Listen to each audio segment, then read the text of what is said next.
Good day and welcome back to the channel. Welcome back to Legend Knows Football TV. Game week 7, guys. Game week 7 is over and a lot has happened. We found out a lot of things. Bournemouth keeping momentum, Arsenal winning, Manchester United back to winning ways. I even thought Manchester United would lose against Sunderland. Liverpool in a crisis with all that money spent. If it was Chelsea who spent all that money, it would have been headlines, but it seems like there's not much scrutiny on Liverpool in terms of the money they spend and the results that's not going their way. But before we get into all of that, please leave a like, subscribe to the channel. Today we are just going to go through the results and just do a small roundup of the weekend, of the Premier League weekend that's gone by, match week 7, and of course we are heading into the international break. A bit of a breather for most teams, especially for Chelsea, the world champions. We need this breather just to get our injury list in check, because a lot has been happening. Our center backs, every center back is injured as of this weekend. I don't know if Dawson is gonna come back. Chalobah obviously has that red card situation. I don't think he's not injured, but he had that red card situation. And yeah, but let's get into it, people. Let's see how it all went down this weekend. Of course, it all started off Bournemouth Fulham on Friday night, and another brilliant performance from Semenyo. Seems like this guy wants to be Premier League player of the season. Semenyo is just doing things these days. He's doing so much for Bournemouth. I can't see him not getting signed in the next transfer window. Maybe not in January, but when the window opens after the season closes. But Bournemouth won convincingly against Fulham.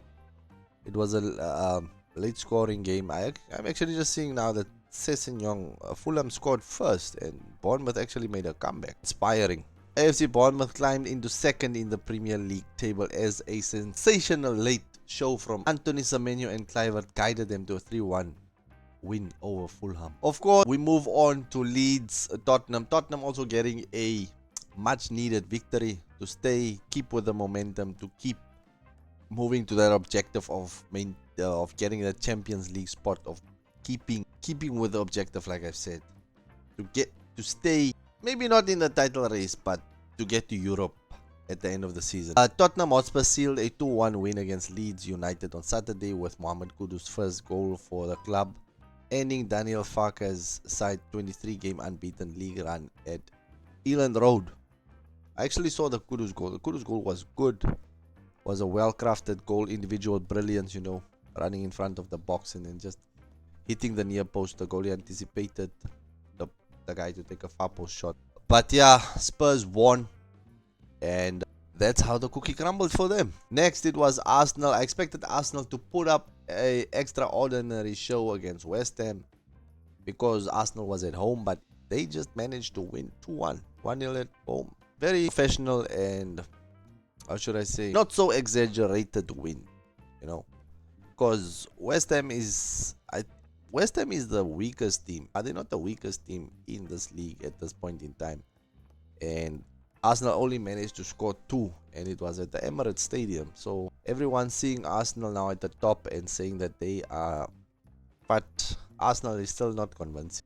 To me, at least. Only the thing they have is they have a good defense. But things can happen. Injuries can come. The only team that can survive with injuries is us. That's the only team that can survive. It's only us. And Manchester United beating Sunderland, of course, 2-0 at Old Trafford. Manchester United played okay-ish. I expected more from Sunderland, but Sunderland seems like they didn't show up. And Manchester United is back to winning ways. They got this result with Mason Mount with a beautiful volley goal in the 8th minute, and Sesko, I think it was a header goal. I didn't see his goal, but they beat Sunderland 2-0 at Old Trafford and made some progress in the table. Not much, but just a little. And then, of course, the biggest game of the weekend was Super Saturday, Chelsea versus Liverpool. I already did my review on this game. I was very much impressed with how we played. This just gave me like flashbacks of the way we played against PSG. You know, the pressing from the front, the interchange of players, the movement of the ball, the not making mistakes. The only mistake we made was the one that led to the Liverpool goal, because if Lavia just dropped in front of Gakpo, Gakpo would not have got the ball. Lavia would have cleared and we would have won this game 2-0. But we also hit the post twice with Garnacho and who's that? Enzo Fernandez. So we should have actually won maybe like 4-1. But it was a good performance. And now speculations are coming out to say that maybe Liverpool is in a crisis, because they haven't won a game in what? Is it 3 league games? And obviously they lost in the Champions League against Galatasaray. But that's a story for another day. But just final thoughts on Liverpool. But wait, let me leave that to the end of the video. Let me just go through these results. Aston Villa beating Burnley, Everton beating Crystal Palace. We thought that Crystal Palace was on a roll, and that they were, or at least I thought they were, the Nottingham Forest of the season. But they lost to Everton. And none other, who is the guy? Grealish, finding form again, finding his groove again. It's actually nice to see Grealish performing again and die with a penalty. Crystal Palace was leading halftime 1-0. Everton came back at Hill Dickinson Stadium and they managed to beat an informed Crystal Palace. Newcastle getting much needed win against Nottingham Forest. The striker that they bought, Waldemar, scoring a penalty. Bruno Guimaraes with a lovely goal. The game ending 2-0 in favor of Newcastle United at St James's Park, putting them in a good position on the table. Brighton and Wolverhampton Wanderers drawing, of course, 1-1, and Brentford losing to Manchester City. Manchester City wasn't convincing, but they got over the line. I would just say that they got over the line because they have that Haaland. Doesn't matter if Man City performs or not. This guy, if you give him chances in the game, if you give Haaland chances in the game, he is going to punish you. Now let's look at the table. Where does the result leave everyone? Arsenal top with 16 points, going to be on top for 2 weeks. Liverpool drop off to second with 15. Liverpool playing Manchester United next. Spurs in third. Bournemouth fourth, playing against Crystal Palace next, 14 points. Manchester City 13. Crystal Palace 6th. And Chelsea 7th.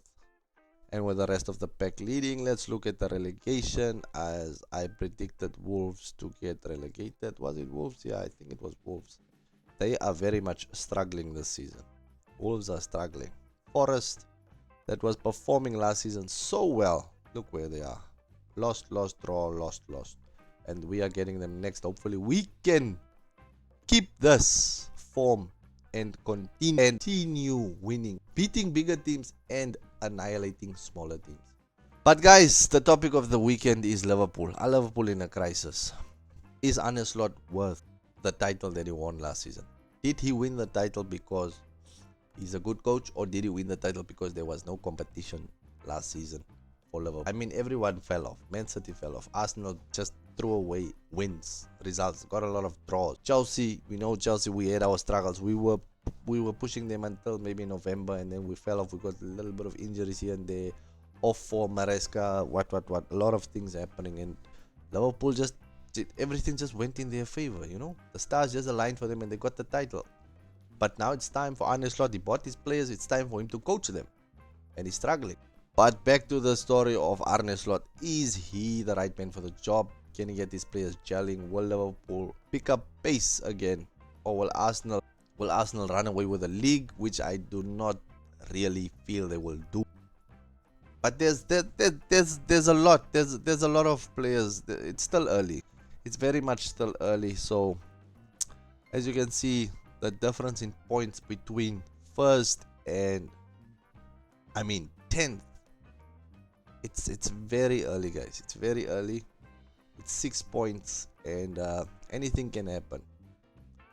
I think Liverpool still needs to get into gear, still needs to get gelling. Salah is also a bit off form, but if they don't wake up fast, this league can get away from you as quickly as blinking your eyes.